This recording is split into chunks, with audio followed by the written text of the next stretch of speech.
Hello, everyone. Welcome back to our series on educating critical reviewers of research articles in applied linguistics and the social sciences. This is lesson 10, and today we are diving into a very important topic: contribution to the field. When you sit down to review a research paper, one of the most critical questions you need to ask yourself is: does this research actually advance your knowledge? Or does it simply repeat what we already know about adding anything meaningful? Sometimes research might replicate previous work, which is fine if done properly. But even then, it has to be meaningful and purposeful. So, what does it mean for research to contribute? How do you, as a reviewer, assess originality, relevance, and impact? Let's explore all that with examples and scenarios so you will feel confident evaluating this in your reviews. What does contribution mean? At its core, contribution means that the research is doing something valuable for the field. That could be by introducing new ideas, confirming or challenging existing theories in a meaningful way, or applying knowledge in new contexts or populations. Not every paper has to be revolutionary. Sometimes building on previous research, confirming findings in a new context, or exploring a neglected area can be a major contribution. The key is that the study is adding something, not just filling a space. So, originality does not mean you have to be the very first person to study a topic. It's about doing something that hasn't been done before in the way you are doing it, or focusing on something that previous research missed. For example, imagine a paper studying vocabulary learning. Lots of studies exist on flashcards, right? But if this paper looks specifically at how learners with dyslexia use flashcards, that is original. It fills a gap by focusing on a population often overlooked. Another example might be a study investigating English pronunciation errors, but targeting elderly migrants, a group that's rarely studied in this context. That's original because it focuses on a new group and possibly new challenges they face. And two other examples of originality that I'm sure you can figure out on your own. Now, let's go to relevance. Of course, relevance also matters. Even if a study is original, it must be relevant. That means the question it addresses should be important to the field or to practice. To be considered relevant, a study must first address important and timely issues, problems that matter today, not yesterday. Whether it is social justice in education, digital learning challenges, or multilingual classrooms, the relevance starts with context. Second, a relevant study contributes directly to practice. That could mean informing how we teach, how we design curriculum, or how we shape educational policy. The findings shouldn't sit on a shelf. They should have the potential to influence classrooms, schools, or systems.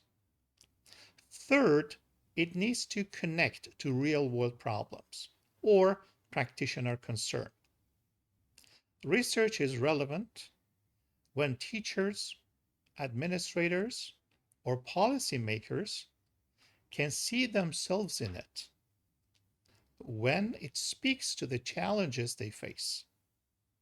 And finally, a study gains relevance when it fills a neglected or overlooked area in the field. If it explores a population, method, or issue that has been underrepresented, it expands our collective understanding and meets a real need. In short, relevance comes from significance, application, connection, and contribution. Relevance in research isn't just about novelty, it's about making a real difference. A relevant study responds to actual needs, informs current practices, or gives voice to overlooked experiences. Take, for example, a study on English pronunciation in airport security communication. This isn't just about phonetics or accent variation. It's about safety, clarity, and effective cross border operations. Miscommunication in these settings can have serious consequences. So, the research is directly tied to real world impact. Or consider a study on writing anxiety in first year university students. This might seem like a classroom issue, but it speaks volumes about a student mental health, academic success, and retention rates.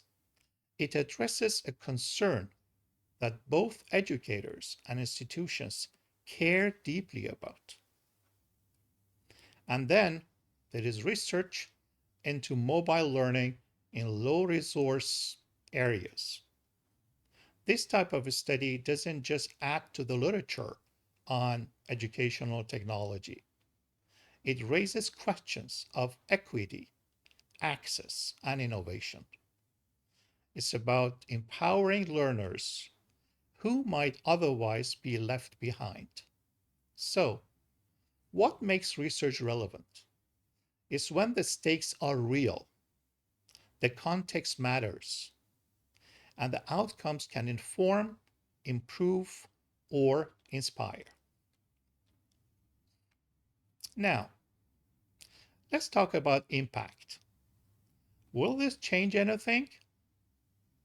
Impact in research goes beyond just being read or cited.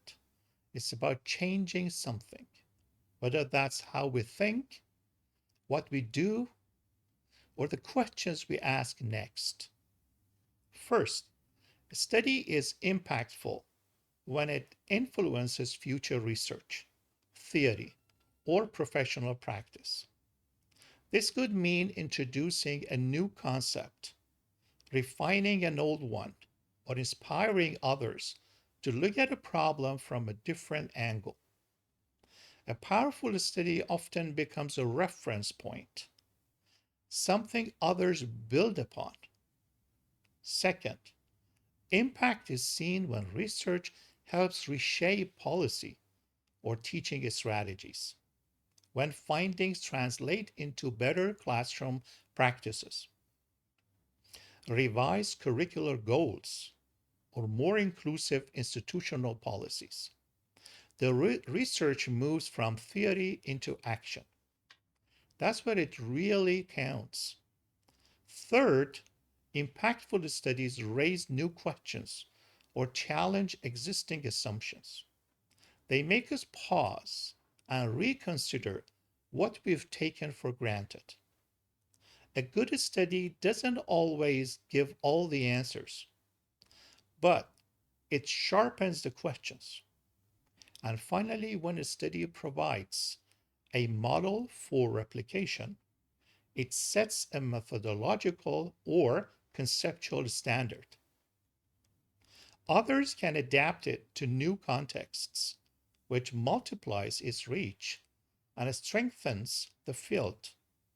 Let's say a study replicates a classic experiment on reading strategies, but applies it to learners in a rural area with limited resources.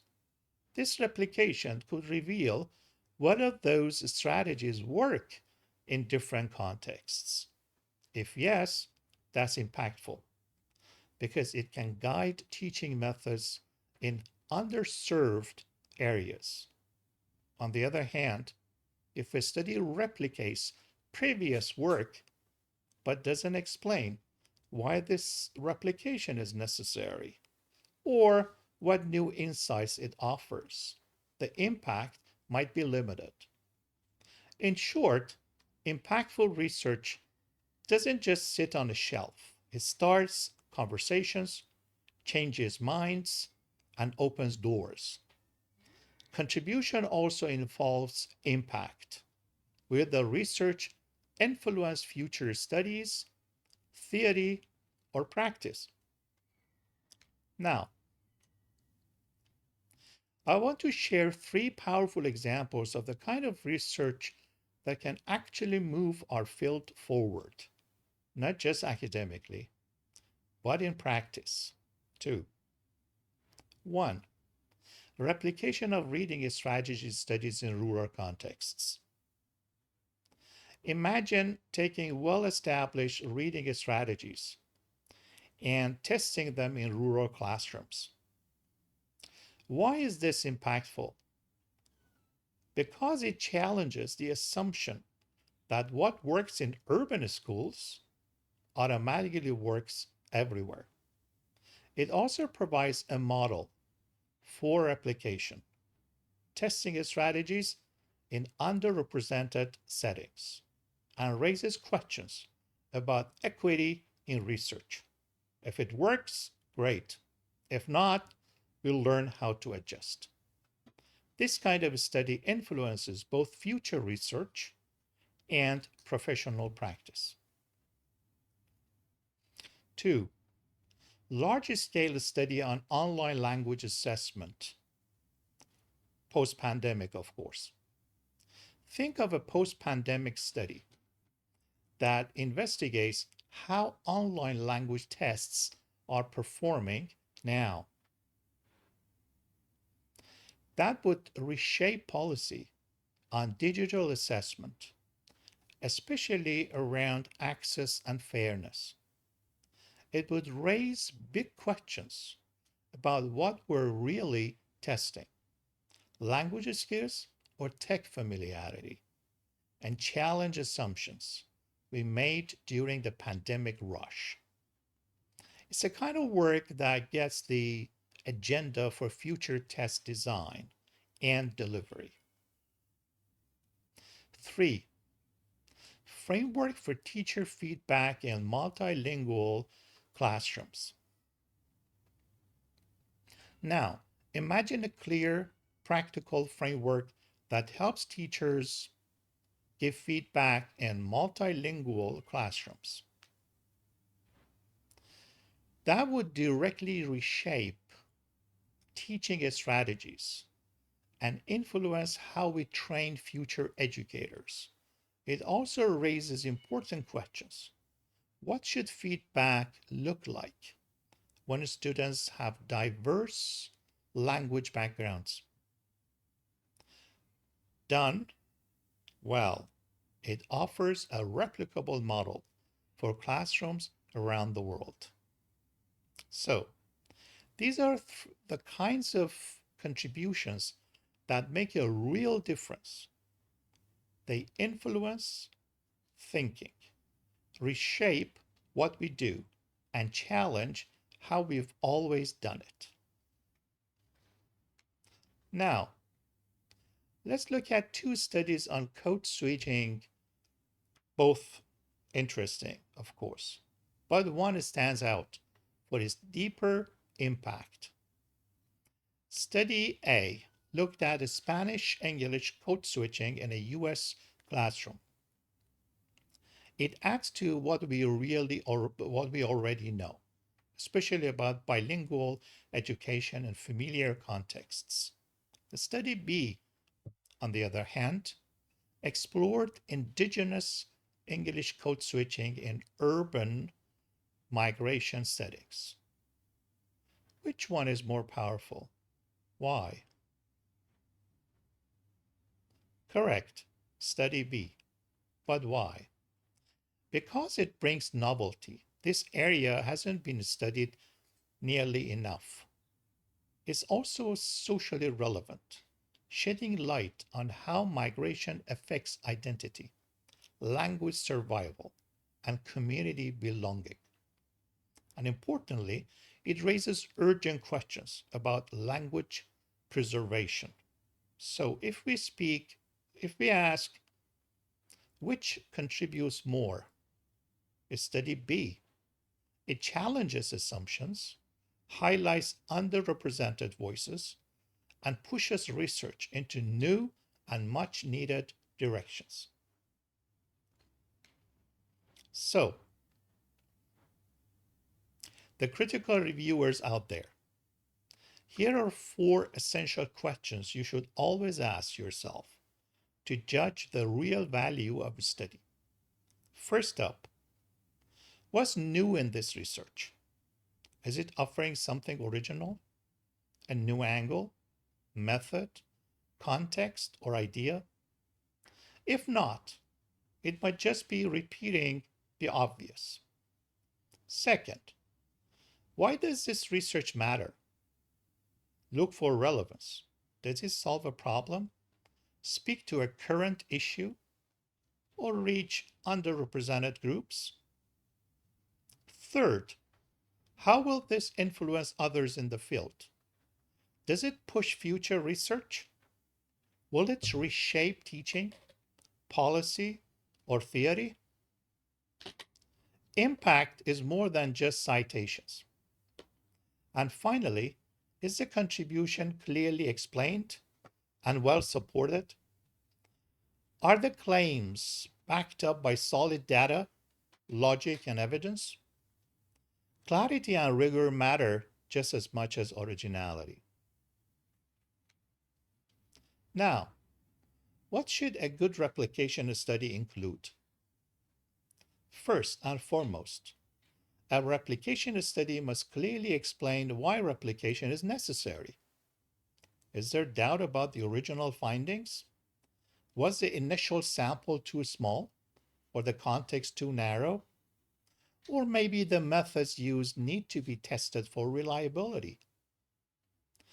Whatever the reason, make it explicit. So the value of revisiting the original research is clear.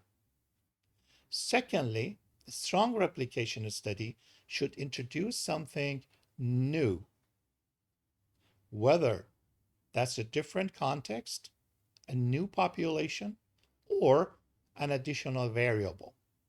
We don't just want to rerun the same study word for word.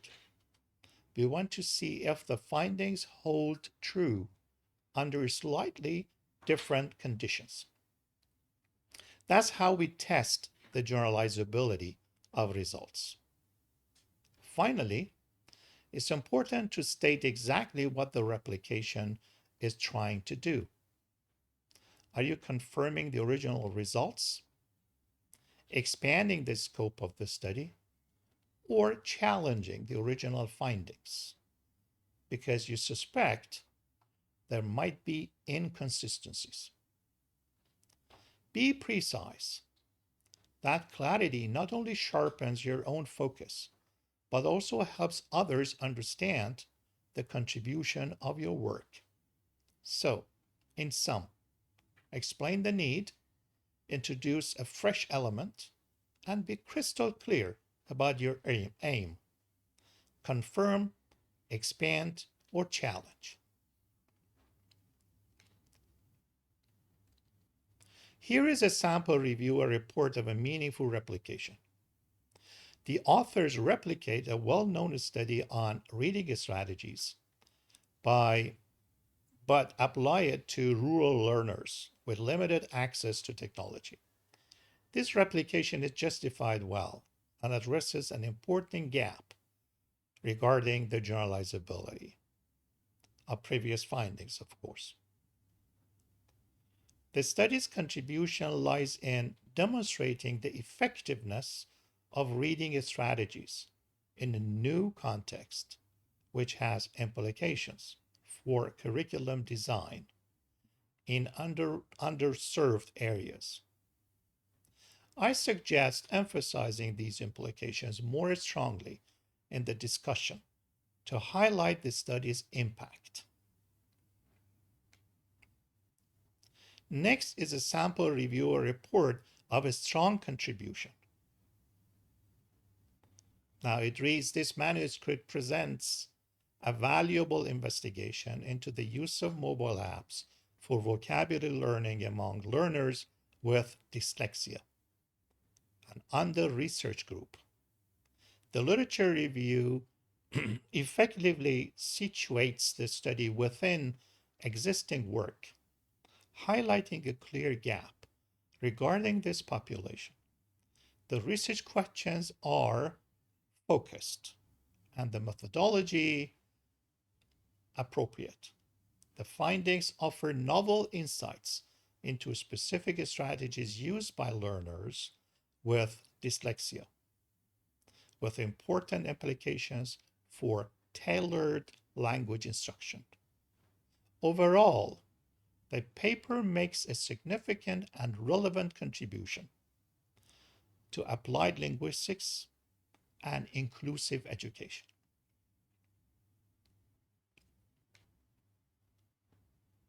And finally, here we have a sample reviewer report of a weak contribution.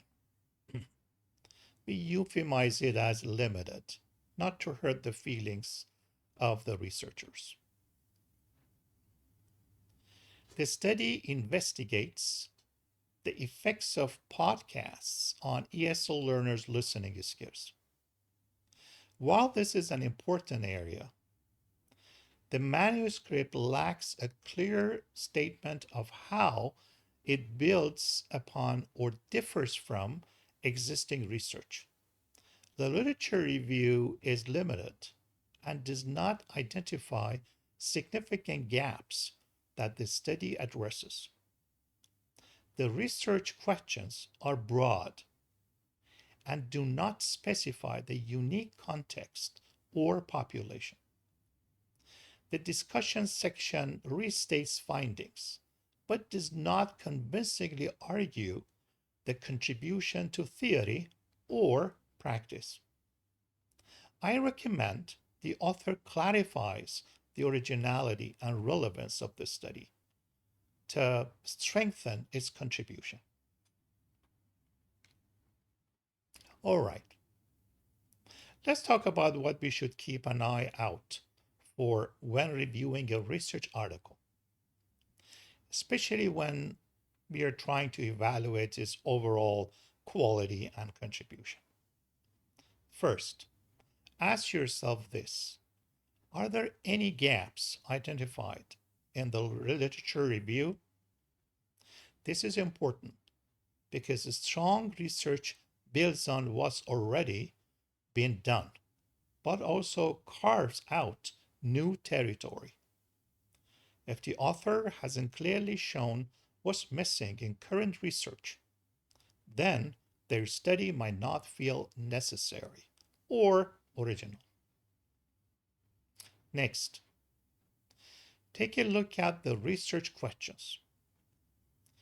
Do they seem justified based on the background and literature? A well-argued rationale should lead logically to the research questions. If it doesn't, that's a red flag. Then, when you get to the discussion section, pay close attention. Does the discussion explain why this study matters? The authors should clearly connect their findings to a broader context or practical implications. If the significance of the study is vague or missing, it weakens the whole paper. And finally, this is really key, is the contribution of the research clearly and specifically stated. It's not enough to say something like, this adds to the field. We want to know exactly how. What new insight, method, or perspective is being offered? So those are four big things to keep in mind as you critically engage with research. Gaps, justification, significance, and contribution. Keep those on your checklist. Thanks for listening. If you found this helpful, don't forget to like and subscribe, and drop your comments or questions below. In our next lesson and final lesson, we'll dig into how language and discourse can help us critically evaluate research articles in applied linguistics and social sciences. So stay tuned. See you next time.